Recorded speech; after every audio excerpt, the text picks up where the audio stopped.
इस कहानी के लेखक संतोष कुमार जी हैं। विवाह एक पवित्र बंधन, भाग 4। अभी तक आपने जाना वैभव के दिल में बचपन से ही 2 छेद हैं। अभी तक वो दवाइयों पर ही निर्भर रहा है, लेकिन अब डॉक्टरों ने उसका ऑपरेशन करने के लिए बोल दिया है। वैभव अपने मम्मी पापा को बताता है कि वह नायरा को बहुत प्यार करता है और उसके साथ ही अपनी ज़िंदगी बिताना चाहता है। मित्तल जी नायरा को अपने बेटे की ज़िंदगी में लाने का रास्ता खोजने लगते हैं। वह अयान को वैभव की बीमारी वाली बात बताते हैं और कहते हैं कि कोई भी लड़की उससे शादी करने के लिए तैयार नहीं हो रही है, लेकिन हम चाहते हैं कि हमारे जाने से पहले हमें हमारे घर का वारिस मिल जाए। अब आगे।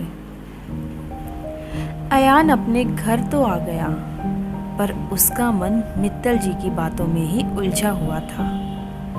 उसकी मम्मी उसके लिए चाय लेकर आई थी।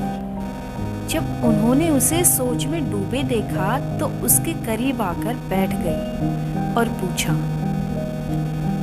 क्या बात है बेटा, कुछ परेशान लग रहा है? काम का लोड बढ़ गया है या फिर कोई और बात है? नहीं माँ, काम की बात नहीं है, बस ऐसे ही सोच रहा था कि कितना अच्छा होता कि मेरे पास भी वैभव की तरह बड़ी गाड़ी होती, बंगला होता, कितना अच्छा होता ना माँ। बोलते बोलते अयान ने अपनी मम्मी की ओर देखा तो अयान की मम्मी ने उसके सिर में चपत लगाते हुए कहा, कोई बात नहीं बेटा, अब तो तेरी सैलरी भी अच्छी हो गई है और खुद की बाइक भी है तेरे पास।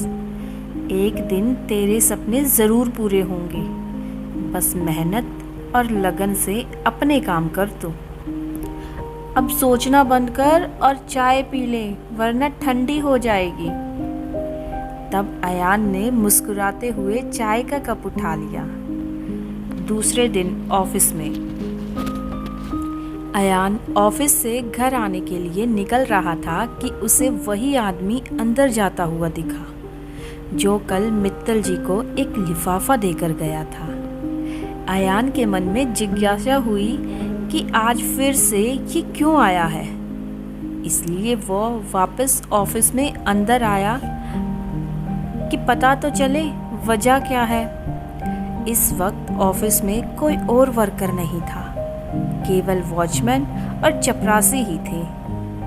मित्तल जी अपने कैबिन में बैठकर शायद इसी आदमी के आने का इंतज़ार कर रहे थे, क्योंकि वो सीधे उनके कैबिन के अंदर चला गया था।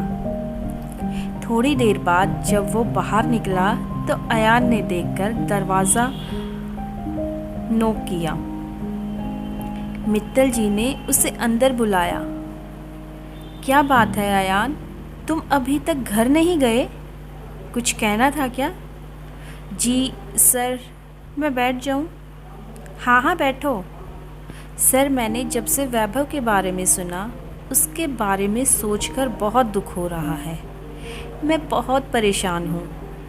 काश मैं आपकी कोई हेल्प कर पाता सर। अयान, एक बात है जो मैंने तुम्हें नहीं बताई। कौन सी सर? याद है तुम्हें, जब मैं तुम्हारे घर आया था तो तुम्हारे साथ एक लड़की भी थी? हाँ सर, बिल्कुल याद है। वो लड़की मेरी बचपन की दोस्त है, नायरा। अच्छा, तो उसका नाम नायरा है? हाँ सर, पर आप कुछ बताने वाले थे। वही बता रहा हूँ बेटा, दरअसल वो लड़की वैभव को बहुत अच्छी लगी। पहली बार ऐसा हुआ जब कोई लड़की वैभव को इतनी अच्छी लगी हो, पर इतनी अच्छी लड़की भला वैभव से क्यों शादी करेगी? वैभव तो बस 6 महीने। इतना बोलकर मित्तल जी थोड़ा चुप हो गए और अयान की ओर देखा। अयान नायरा का नाम सुनकर शॉक रह गया था। अयान को चुप देखकर मित्तल जी ने कहा, काश मेरे बेटे की आखिरी ख्वाहिश में पूरी कर पाता। काश कोई करिश्मा हो जाए, मैं उसे गाड़ी बंगला सब दे दूंगा, जो मेरे लिए मेरे बेटे की खुशी पूरी करने में हेल्प करेगा। फिर अयान की ओर देखकर बोले, बेटा तुम्हें घर जाने में देर हो जाएगी। पर अयान ने तो जैसे मित्तल जी की बात सुनी ही नहीं, इसलिए उन्होंने उसे फिर से आवाज़ दी, अयान। तब उसे होश आया और वो हड़बड़ाकर उठने लगा। मित्तल जी ने उसे हड़बड़ाते देखा तो उसे कंधों से पकड़कर बैठने को कहा और फिर पानी का गिलास आगे बढ़ाया।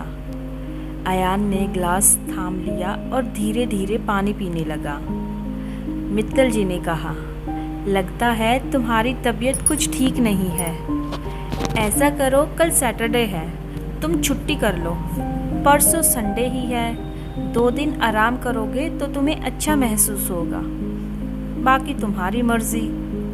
चलो मैं भी अब घर चलूँगा। जी सर। अयान भारी कदमों से घर आने के लिए निकल गया।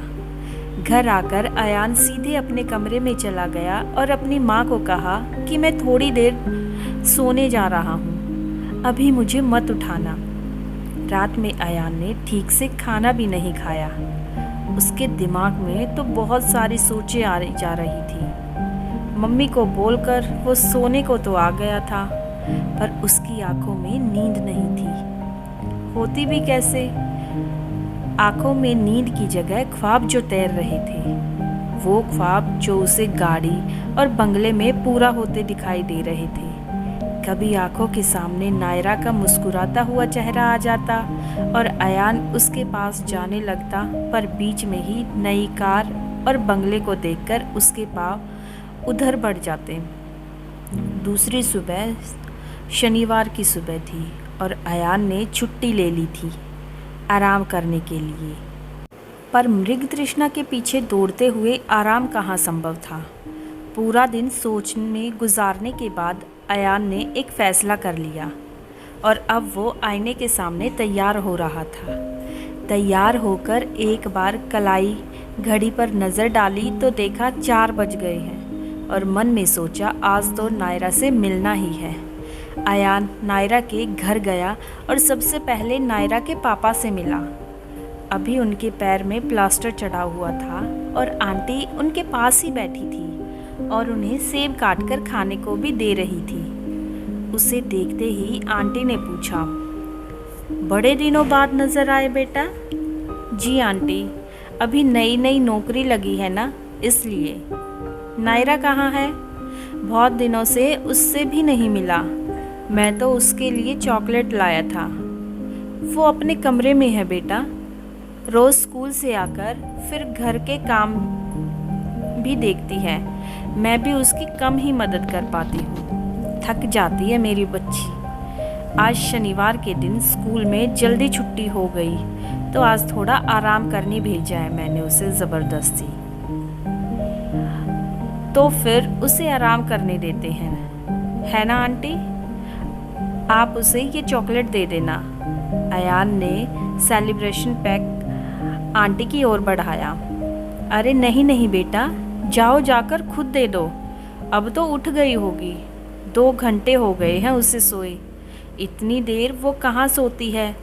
तुम्हें अजीब लग रहा है उठाने में तो मैं आवाज़ दे देती हूँ, देखना अभी आ जाएगी। और आंटी ने आवाज़ लगाई, नायरा उठ गई है क्या बेटा? हाँ माँ, बस कमरा ठीक कर रही थी। कुछ काम था क्या? नहीं, तू अपना कमरा ठीक कर ले। फिर अयान को बोली, अब जा खुद दे दे उसे। जी आंटी, कह कर अयान नायरा के कमरे में चला गया। नायरा अपने कमरे में चादर ठीक कर रही थी, इसलिए उसने अयान को आते नहीं देखा। अयान ने पीछे से आकर उसकी आंखों पर अपने हाथ रख दिए। अयान, तुम कैसे जान गई कि मैं हूँ? अयान ने नायरा की आंखों से अपने हाथ हटाते हुए कहा, मैं तो तुम्हारी आहट भी पहचानती हूँ, तब भी जब तुम दबे पाव आते हो। फिर तुम्हारी छुअन कैसे नहीं पहचानूंगी? अयान ने नायरा के साथ मिलकर बेड पर चादर बिछाई, फिर दोनों साथ में बैठ गए। अचानक अयान नायरा के कदमों के पास बैठ गया और उसका हाथ अपने हाथ में पकड़कर होले से चूम लिया। तो नायरा के होठों पर मुस्कुराहट आ गई। नायरा, मैं तुमसे बहुत प्यार करता हूँ। अयान ने प्यार से नायरा की आंखों में देखते हुए कहा।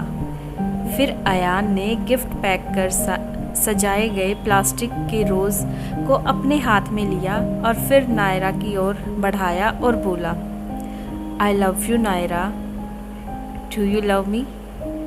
नायरा ने मुस्कुराते हुए अयान के हाथों से रोज़ लिया और शर्माते हुए बोली, यस। फिर अयान नायरा के पास बैठ गया और कहने लगा, पता है नायरा, मैं बहुत पहले से तुम्हें पसंद करता हूँ, जब मैं 10वीं में पढ़ता था। झूठ, बिल्कुल झूठ। अगर तुम मुझसे प्यार करते तो मुझे हमेशा परेशान थोड़ी ना करते, नायरा ने थोड़ी नाराज़गी दिखाते हुए कहा। अयान ने नायरा को प्यार से देखते हुए कहा, तुम ना कुछ नहीं समझती। अच्छा, अभी ही देख लो, जब से मैंने तुमसे प्यार का इजहार किया है तुम मुझे देख भी नहीं रही हो, शर्मा रही हो मुझसे। बस इसलिए तुम्हें कभी नहीं बताया और जानबूझकर तुम्हें परेशान करता था ताकि तुम मुझ पर गुस्सा करो। इसी बहाने तुम मुझसे बात जो करती थी। अच्छा सुनो ना, अयान ने नायरा का चेहरा अपने हाथ से ऊपर करके कहा, वैसे तो मैं जानता हूँ तुम भी मुझसे प्यार करती हो, पर मैं एक बार तुम्हारे होठों से सुनना चाहता हूँ। प्लीज़ एक बार बोलो ना, तुम भी मुझसे प्यार करती हो। नायरा ने अपनी नज़रें उठाई तो अयान की आंखों में उसे अपने लिए बहुत प्यार नज़र आया। नायरा ने कुछ कहना चाहा, फिर शर्मा कर अयान का हाथ छुड़ाकर जाने लगी। अयान ने हौले से अपनी पकड़ मजबूत कर दी और नायरा को जाने से रोका। आखिर क्या चल रहा है अयान के दिमाग में? क्या अयान अपने प्यार का इजहार करके नायरा को हमेशा के लिए अपना बना लेगा? क्या बात कुछ हो रही है? क्या होने वाला है? जानेंगे अगले भाग में। अगर आपको वीडियो अच्छी लगी है तो लाइक और शेयर कीजिए, और अगर अभी तक आपने चैनल को सब्सक्राइब नहीं किया है तो जाके चैनल को सब्सक्राइब ज़रूर कीजिए। Thanks for watching.